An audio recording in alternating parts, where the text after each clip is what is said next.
हरे कृष्णा, मैं गौरांकिस दासी आज आपके लिए एक बहुत प्यारी सी घटना कथा लेकर आई हुई हूँ। कथा कथा कहानियां सिर्फ कहानियां नहीं होती हैं। ये हमारे जीवन में समझाने का एक गुरुओं के द्वारा माध्यम होता है। ये बड़ी ही प्यारी सी कथा है, अद्भुत कथा है। मैंने पढ़ी और सुनी तो मुझे बहुत ही अलग अनुभूति हुई, इसलिए मैंने आज आप लोगों के लिए ये कथा बोलनी चाहिए। आज की कथा है एक संत की। संत जो समाज में हमेशा ही उत्तम, अति उत्तम लोगों को प्रदान करते हैं, हमारे लिए भी एक प्रेरणा का विषय है। आज की कथा है रसिक मुरारी जी महाराज की, जो महाभागवत थे। वो वो रसिक मुरारी जो थे अपने गुरु की सारी बातों को माना करते थे। जो भी उनके गुरु बोलते थे उस कार्य को वो बड़े ही अच्छे से किया करते थे।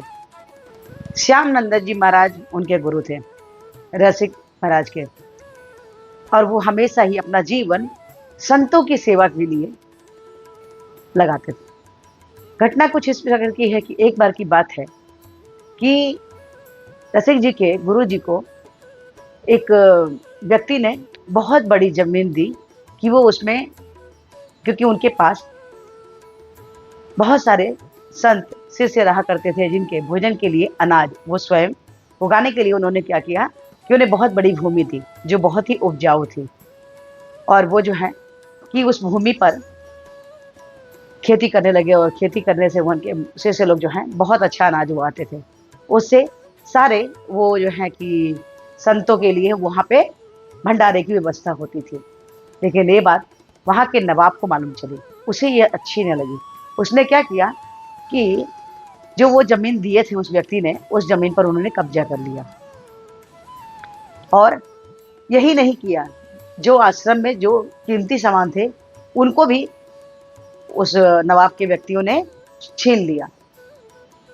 इस बात से गुरुजी बड़े ही दुखी थे। उन्होंने अपने जो शिष्य थे रसिक जी, उनसे के लिए उन्होंने एक पत्र लिखा।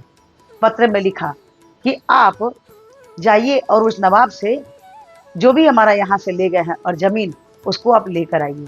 अपने गुरु की बात को रसिक जी कभी भी नहीं टाल सकते थे। उन्होंने न टालने का फैसला लिया।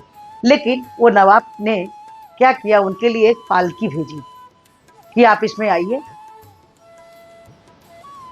तो बाकी शिष्यों ने रसिक जी से बोला कि आप अकेले मत जाइए, वो क्योंकि दुष्ट आदमी है, आपको मार पीट भी सकता है, आपका जान भी ले सकता है, तो हम लोग मिलके चलते हैं। तो रसिक जी ने बोला आप मेरी बिल्कुल चिंता मत कीजिए, मुझे कुछ भी नहीं होगा, मुझे अकेले ही जाने दीजिए। रसिक जी के ऐसा कहने पर शिष्य लोग बहुत डरे हुए थे। लेकिन रसिक जी ने सबको मना कर दिया, तो रसिक जी की बात को कोई भी टालता नहीं था। रसिक जी जब उस नवाब के यहाँ गए, नवाब ऊंचाई पर बैठे हुए देख रहा था और उसने एक मस्त मदमस्त हाथी को, जो कि मदिरा पान किया हुआ था, ऐसे हाथी को रसिक जी के पास भेजा ताकि वो रसिक जी को कुचल के मार दे। लेकिन सारे इस चीज से डर रहे थे। सारे इस चीज से को लग रहा था कि पता नहीं क्या होगा। ये चीज जब रसिक जी ने देखी तो उन्होंने अपने डोली से नीचे उतरे और कृष्ण कृष्ण कृष्ण कृष्ण करके उस हाथी की तरफ बढ़ने लगे। सभी लोग डर रहे थे कि कहीं ये हाथी जो है, मदमस्त हाथी, रसिक जी को कुचल के मार न दे। लेकिन रसिक जी ने कृष्ण कृष्ण कृष्ण कृष्ण बोलकर उस हाथी के पास गए, उसके मस्तक पर हाथ रखा और कृष्ण कृष्ण कृष्ण बोलकर उनके कान में उन्होंने कुछ कहा। उन्होंने कहा एक बड़ी सी तुलसी की माला ली और हाथी के गले में बांध दी और कहा कि आज से मैं आपका गुरु हूं, मैं आपको कृष्ण नाम दे रहा हूं, कृष्ण नाम दे रहा हूं और आप मेरे शिष्य बन गए हो। आप मेरे शिष्य बन गए हो और आज से आपका नाम है गोपाल दास। ये सुनते ही वो हाथी की आंखों से, नेत्रों से अश्रुधारा बहने लगी और घुटने पर टिक कर रसिक जी को के सिर पर अपने सूंड को रखा कि जैसे वो समझ रहा हो कि आज मेरी दीक्षा हो गई है। उन्होंने ये बोला हाथी से, मुझे पता है तुम तमोगुण में भी भरे हुए हूँ, मगर तुम समझ सकते हो कि आज से मैं तुम्हारा गुरु बन गया हूँ। ये बात सुनकर वो हाथी को ये समझ में आ गया कि मेरी गुरु गुरु मिल गए, गुरु की कृपा हो गई है।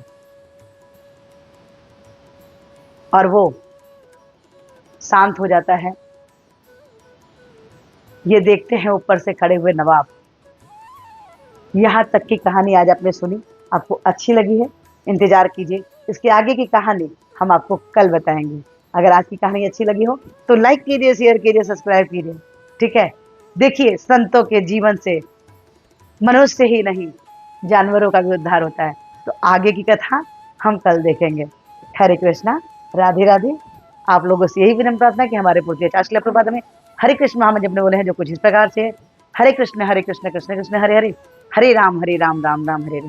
तो हरे कृष्ण महामंत्र जपिए और कृष्ण के सबसे प्यारे बच्चे बन जाइए। आज से एक माला जपिए, अच्छा लगता है तो 2 2 से 4 4 से 6 6 से 8 8 से 16 माला कीजिए और कृष्ण के हितों के पात्र बन जाइए। हरे कृष्णा, राधे राधे। शेष कथा हम आपको कल सुनाएंगे। हरे कृष्ण।